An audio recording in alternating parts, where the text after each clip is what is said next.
So I think the most exciting part about today is I don't have to pull sumo anymore. But before I get to return to my sweet, sweet conventional, this being now meet prep means I also need some more squat practice. So we're running speed squats first.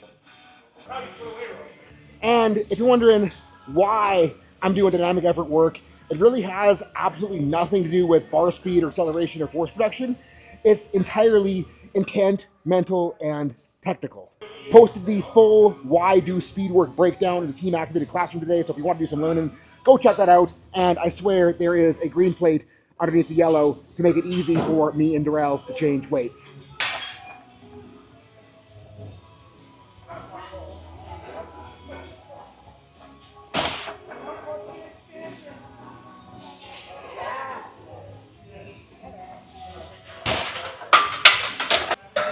See, told you there was a green. Oh, good. Hell yeah.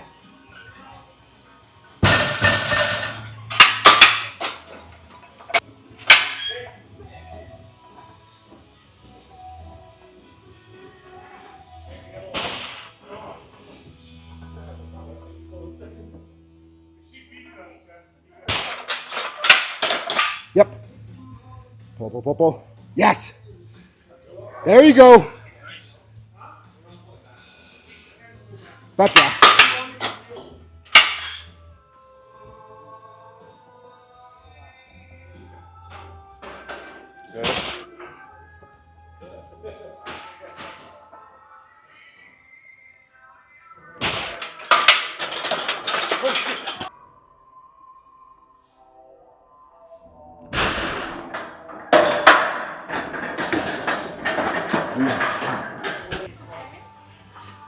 Yeah, the hook was loose. Squat. Pull, pull, pull. Good. Fuck yeah.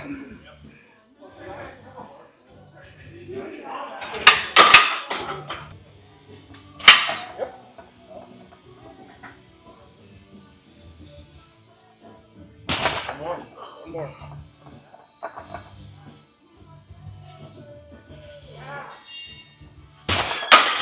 Forward. Good. Woo.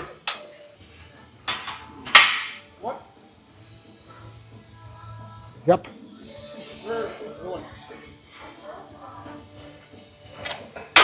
Good. Other than the blooper reel, felt pretty freaking solid. And if you're wondering what the hell I'm on when I talk about how I'm doing these for like mental skill practice, then I'm running a high bar 1.5 out of competition squat. The reason I'm running a high bar 1.5 is that it's not the exact skill of the competition squat, but it better exposes the components that I need to work on in the competition squat than the competition squat itself does, because if I don't load anterior chain, if my brace isn't solid on a high bar, I get freaking punished, whereas on a comp squat, I can get away with doing it shittier, so the high bar forces me to do things more righter. Anyways, it is now time for some conventional deadlifting. Plan was to ease in with straight weight today, but I got Char Chuck pulling with light bands, so I am very tempted to join in. You good if I drop it down to 2? Really hope I didn't forget how to do this.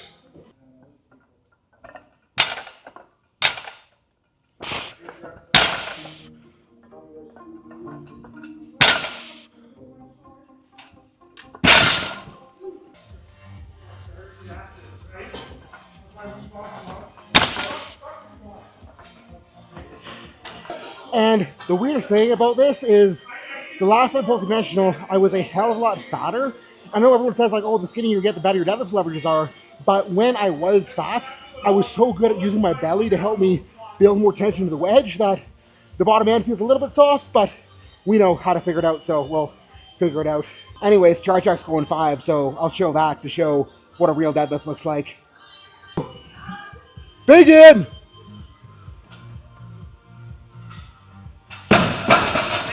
Yeah, you're getting it. Okay, operation more freaking assertive pull into the bar.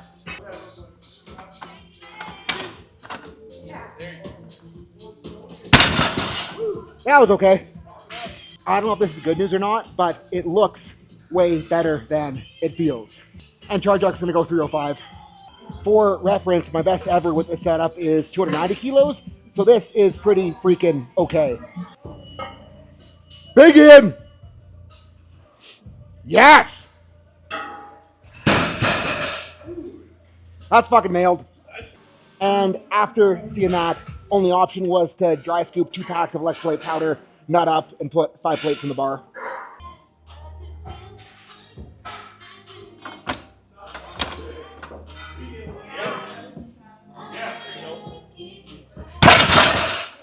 Well, that fucking sucked, but that did look a lot better than this infamous video.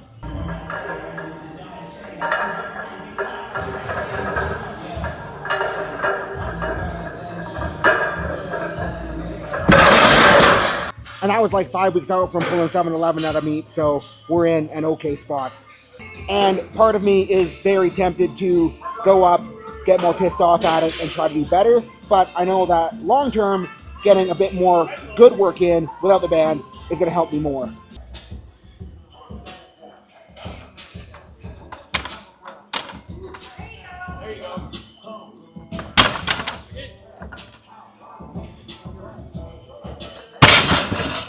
Woo! So downsets on max effort work. I think what it comes down to is your level of efficiency on the lift. So for me, I'm a very efficient squatter, very efficient bencher. I can get a lot of the max effort movement. I have no real reason to do a downset. But on a deadlift, I am not a very efficient puller, and even though the bar slows down, I'm not really able to fight through the strain as well on a deadlift. So that's where I can get more out of running sub-max work to complement the max.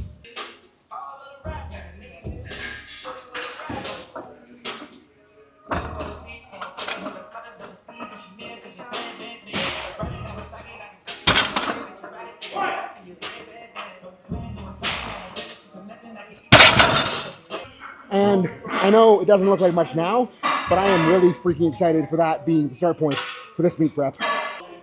And I guess now it is stiff leg time. Hopefully this goes well enough that I can go up.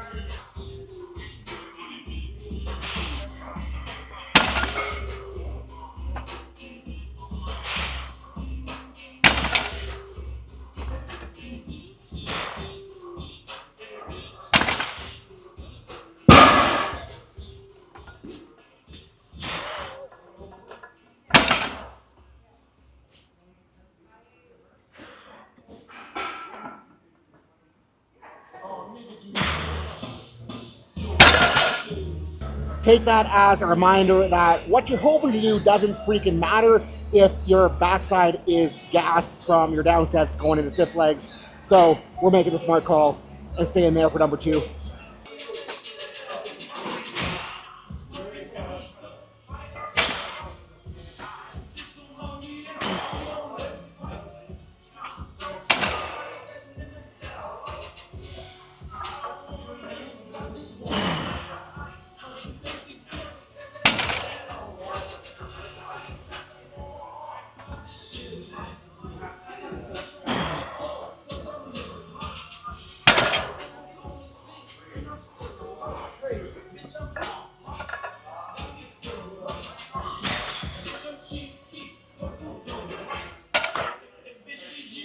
And this is a little bit surprising to me, but what felt like it was missing on those conventional work sets was like hip follow through. So I'm gonna run some kettlebell snatches instead of the Nordics.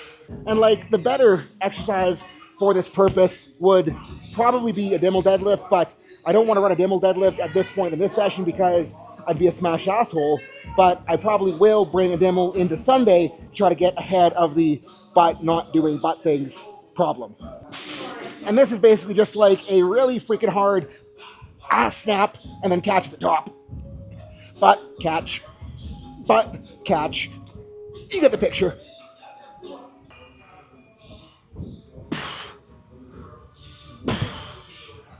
What's telling me this was a good call is I can feel the glutes doing glute things, but I really have to fucking work to make it happen.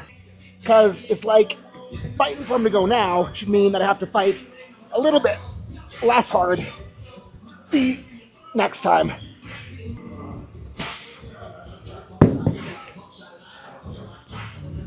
Lost balance there, sorry.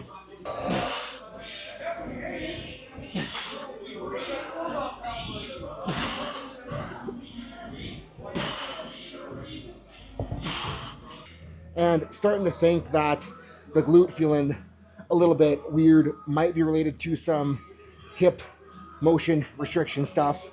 So cranking some bodyweight Bulgarians, and based on how the front hip feels right now, I would say that that was at least a decent call and decent suspicion.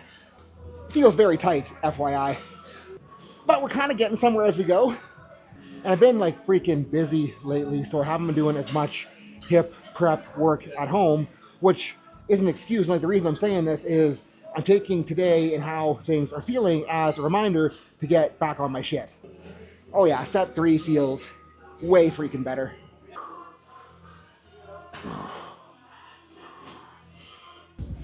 And based on how those felt, what I think I'm going to do on Sunday, in addition to being less lazy with my prep work, is I'll crank some deficit split squats to go with the squat session. And the rack I normally do chins on is busy, so I got to climb way the fuck up there.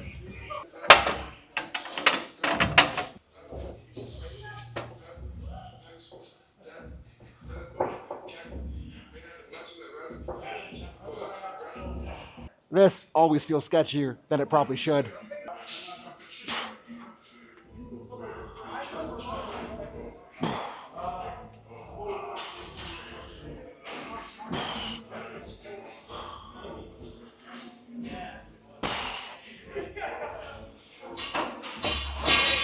Grabbed a chair to help with the mounting and dismounting because I'm adding 10 kilos and don't want to die. I think the chair somehow almost feels more sketchy.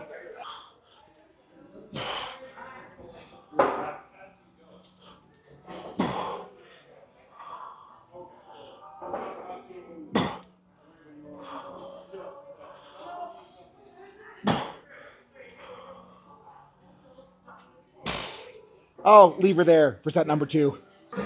The silliest part about loading these is that the first rep's always like, fuck yeah, and then by the third rep, it's like, fuck yeah, this is heavy.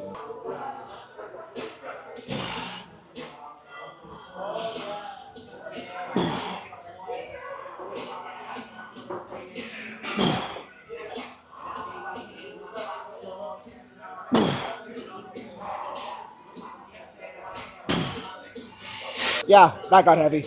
And we'll complete the usual Wednesday night upper back picture by cranking into some pull downs. Supinated mag grip today for no reason other than it was on the bar and I figure it might be fun.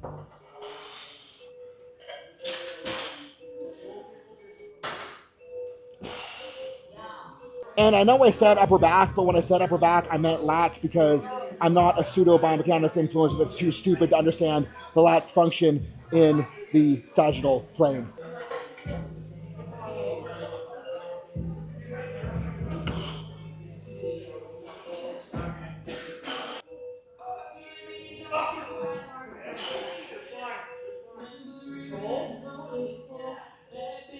And I was thinking back to when the abdominal situation like felt the best since the injury.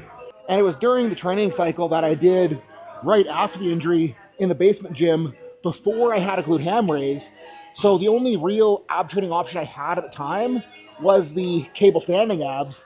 And I think like the rectus abdominis dominance of these really does touch what I need. So we're gonna keep touching them more regularly here. Also remembering that due to body weight changes, I can't push these as heavy as I once did because there's not as much of me to pull down against gravity.